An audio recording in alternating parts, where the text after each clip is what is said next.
Yəni, mənim bu dəqiqə hal-hazırda tələbələrim də var. Onlardan biri də oğlumdur, yanımda oturur. Sonra Sumqayıtda Fuad adında çox gözəl sənətkardır o da. Sumqayıtda işləyir. Yəni, gələcəyini çox gözəl görürəm. Özlə deyim sizə ki, mən buradan müraciət edirəm gənclərimizə ki, yəni çox gözəl bir sənətdir. Bu sənəti öyrənsinlər.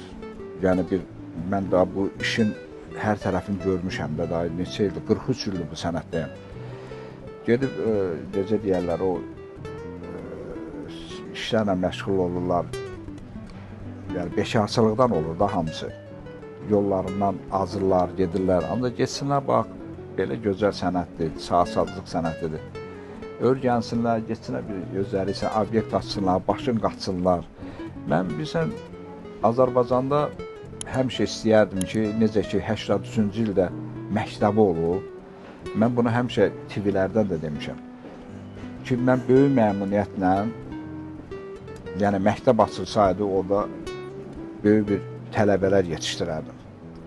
Yəni, mən çox istəyərdim onu.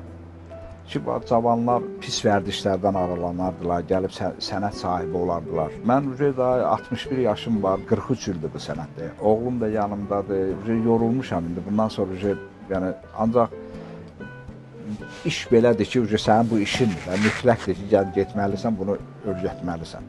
Yəni, bu sahənin məktəbi açılsa, böyük məmnuniyyətlə mən tələbələr yetişdirərəm. Yəni, sırf bilərəm ki, yəni, burada belədir ki, mən, yəni, çox işlərim çoxdur, yəni, çatdıra bilmirəm. Ancaq bilirsən ki, məktəbdə gedəndə sənin vaxtın da çoxdur, uşaqlarla məşğul olmağa da vaxt var. Yəni, böyük məmnuniyyətlə.